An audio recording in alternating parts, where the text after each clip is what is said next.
So, Lost Records Bloom and Rage is an interesting one for several reasons. First and foremost, it's by the developers Don't Nod, who were the developers of the original Life is Strange game, which a lot of people absolutely love, me included. Actually, it's on my... I say you were a massive fan of that game. I loved it when I played it. I don't know what it was. I still, to this day, can't really say what it was about that game that drew me in so much. It But was just something that's resonated with you. Yeah, exactly, and it was so well done. It's on my top 10 favourite games of all time. Now that is saying something. That is saying something, yes, because it was only quite recently that I got that list to 10 games, because there's so few games.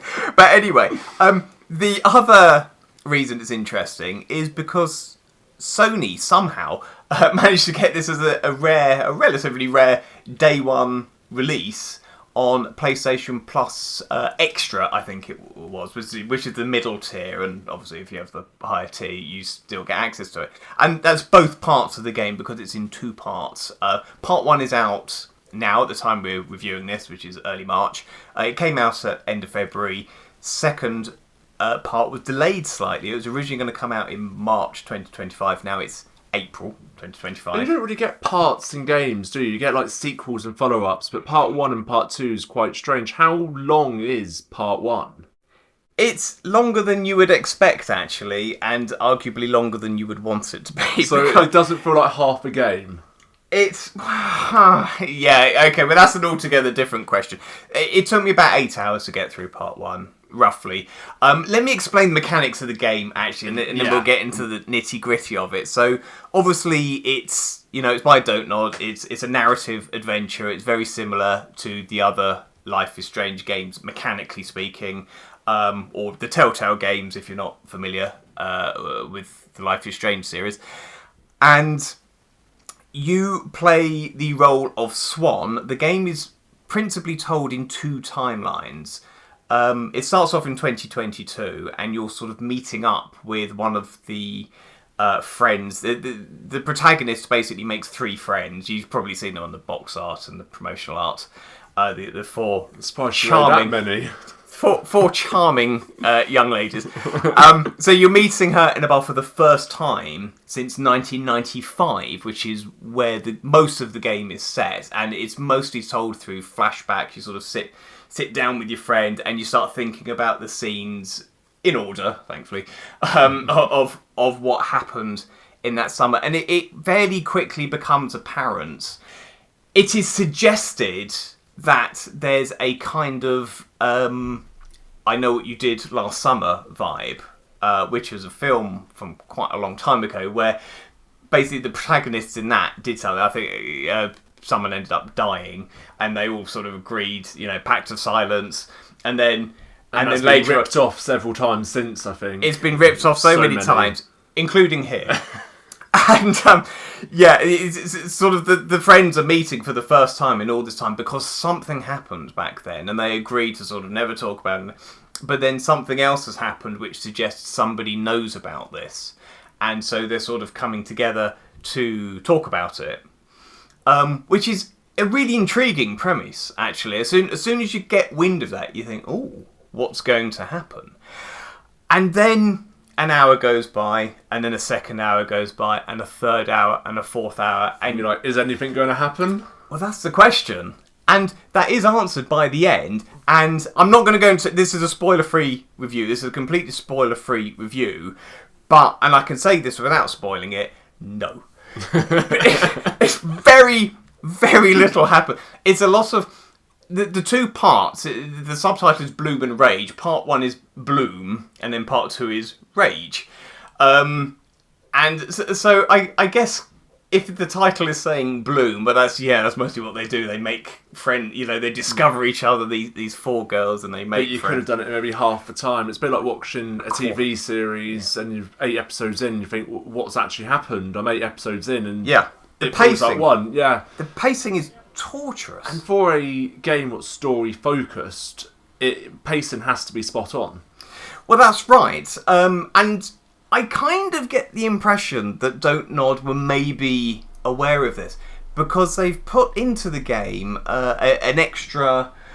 there's this mechanic... The main protagonist, she really likes carrying around a video camera. and in the 1995 parts, and so you can whip this out at any time. And she liked making memoirs, and basically instead of collectibles, instead of things that you can find, were there things that you can film.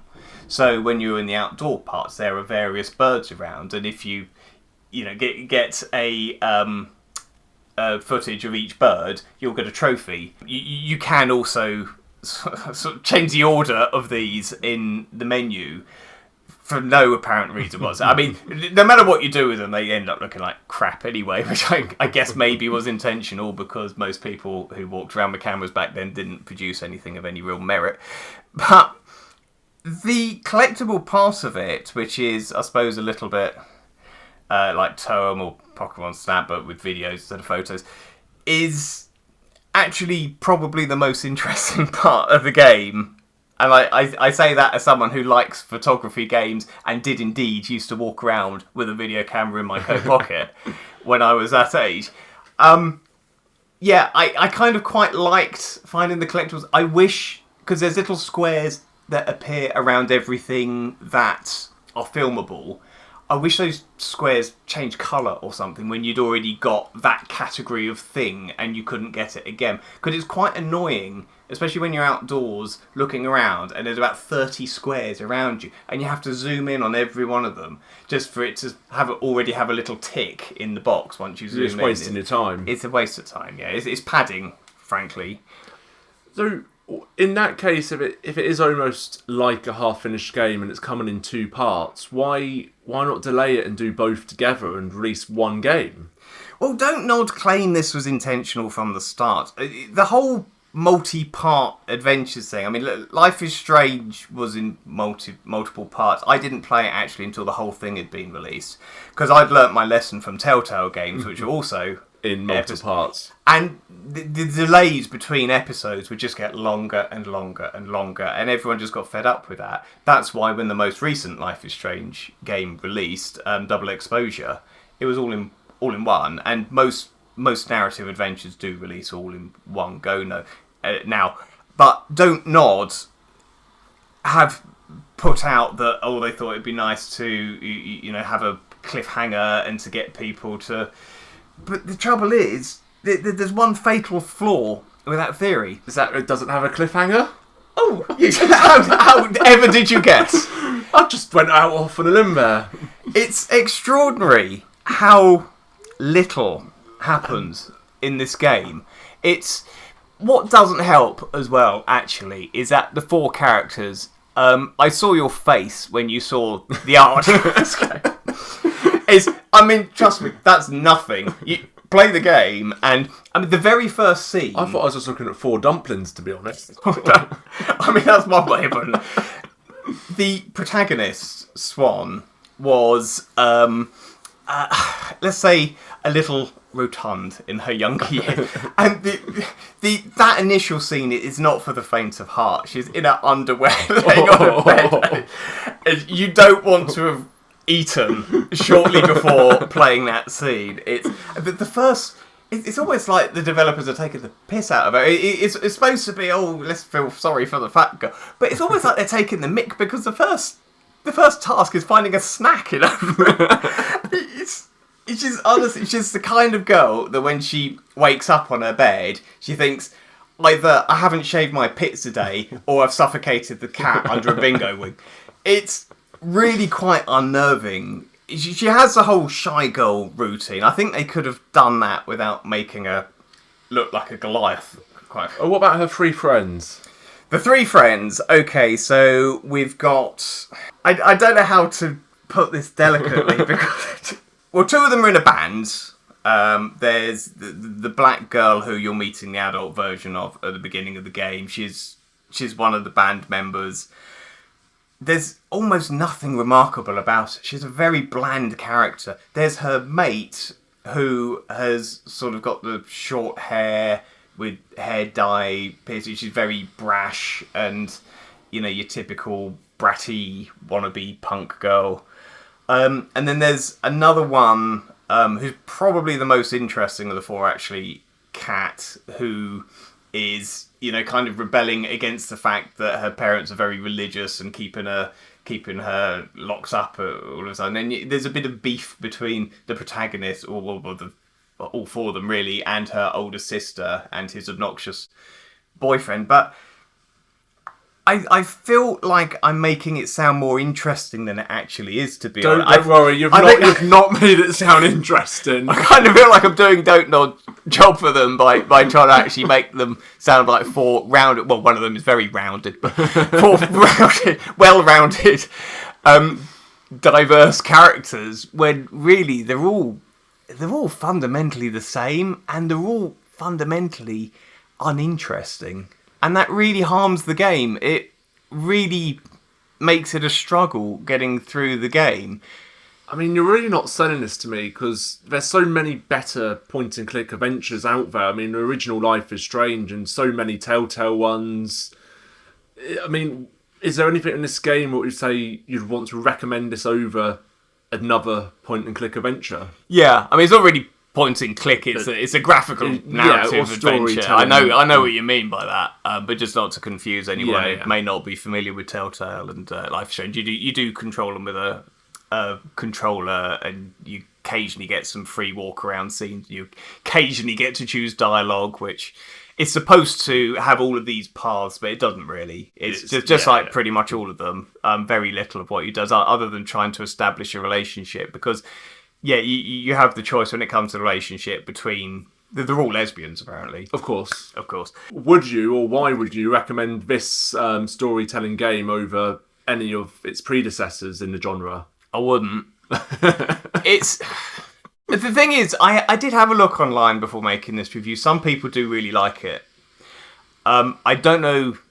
Who they are. Well, this is the thing. I don't know who you would need to be to get something from this game. I mean, I related to Life is Strange despite having almost nothing in common with the scenario and the situation. With this, I was at school in 1995. I'm roughly the same age as the characters in this. This should be real nostalgia festival. It should have a brilliant soundtrack, what brings nostalgia to you. Does it have a brilliant soundtrack? So the music they've made for the game is actually very pleasant. It's very good, but it's also very synthesizer heavy, which actually brings to mind the 80s, not the 90s. They've got the wrong decade with the in-game. Actually, I really quite like the music. The in-game. That's one positive we found. That's one positive. That's true. The licensed tracks. I didn't recognise a lot of them actually. I was, in fact, thinking about it, I don't think I recognised a single song. There was one of them... And you're big into music from the 80s and 90s. Yeah, especially the 80s. But, I mean, I was big into the 90s as well, because that's when I was at school, and everyone knows the music. So to not recognise any of the songs particularly is... I just don't know what it is. I mean, like I said, I'm the right age. I obviously love the 80s more than the 90s. Apparently so did the composer for this. But I just don't know what it is. Is it because I'm not American? Is it because I'm not a woman? A chubby little girl? Yeah, is it because I'm not fat? Yeah. Is it because I'm not a lesbian? But I thought you were a lesbian. Well, I mean, let's not preclude any future life choices. But I think ultimately it's just the fact it's not very well written. And Life is Strange was exceedingly well written, in my opinion, and in I suppose the opinion of everyone who likes it. I know there are people who don't like it, but it is widely considered to be one of the best narrative adventures out there. This, I think, is going to hold a small audience. I can't put my finger on what it is. I wouldn't actually mind. Perhaps if people are watching this and cursing us, perhaps they could just put in the comments what it was they actually liked about the game. Hooks them. Yeah, I mean, we won't take the mick too much. But I'm genuinely interested what it is that the people who like this game do actually like about it, because I found very little to endear me to it. I mean, even graphically speaking, it's still running in that... I don't know what engine they use, but it's so poorly optimised, and it just run. I was playing the PS5 version, because obviously you don't have to pay extra for it if you've got PlayStation Plus. And it just runs like a one-legged dog. It is... And I've seen people who've got a PS5 Pro for some reason. And it doesn't run well on that either. It's a reasonably nice looking game. It does look nice, yeah. I mean, it doesn't look a jump up from some of the stuff we saw on the PS4. You know, it looks like it should be running better than it is. It 100% should be running better. I mean, and there's like texture popping, really noticeable texture popping on clothes, and you really see it. And when you're in the forest, again, the forest, it does look beautiful, but it also looks kind of fuzzy and blurry, and you can see the pixelization as the game's sort of struggling to just keep itself upright. I don't know if it looks better on the PC. Maybe, well, no, I won't ever bother trying, but it's just disappointment all round, really. And will you be playing part 2? Now, that's a really good... I did actually give that quite a lot of thought before this. The ending of... I thought the entire time we were going to find out what the unknown person knows what they did last summer. But it doesn't really reveal its hand. There are some supernatural elements to it, which I do actually think, again, harms the narrative even further. I think it could have done without it. Like the game, like Until Dawn. I was just about to say Until Dawn. Yeah, that is a game that is great until it gets all supernatural. I think it could have done without that, because it just opens the door to absolutely anything and makes the whole thing even less believable than it already was. They do administer, actually, one of their trademark emotional gut punches at the end. But, again, Dontnod have become so known for this. And, you know, because the game didn't really grab me, the gut punch didn't really land. You know, it wasn't that... It wasn't that kick to the nads that previous games have managed to so successfully deliver. And I just don't know what went wrong. I don't think I'm going to play the second one. I might play the first hour, and if it's more of the same, just because I think after seeing the emotional gut punch, I think I know where it's going to go. And if that's the case, I don't want to put another 8 hours or whatever it is into it. Quite frankly, I want something interesting to happen. I want them to make a decision that I can actually believe in. Not like when they're all they're all lost in the woods at night. It's, oh my God, where are we? How did we get lost? Oh, where are we? Oh, there's a creepy old shack there. Oh my God, it's an abandoned shack. Let's spend the next 15 minutes breaking into it so we can have a quick look and then carry on our way. I mean, no! It just... nothing in this game is believable. And as a result, I just can't recommend it. So, I mean, we know you can't recommend it. What score would you give it, then? I'm giving it... what I think is actually a quite generous 60%, which is fair. From what you've said, I think that is more than generous. And the only reason I've done that is because, I mean, 50% is average on our review scale. It is somewhat above average. I've played worse games by Dontnod. I mean, Life is Strange 2 is an absolute disgrace. Pretty much, there are very few people who like that one. It's not as bad as that. The camcorder mechanic makes it somewhat more interesting. It does look nice. The music that's been composed for the game is nice, albeit an anachronism. And I suppose the fact it's made me think about it a lot, even though my conclusions aren't that great, just for all those reasons, I think I probably would have stopped playing it if I wasn't going to review it, to be honest. So maybe 60% is generous, but I don't know. That's where I landed. I so think... I'll stand by it. Yeah.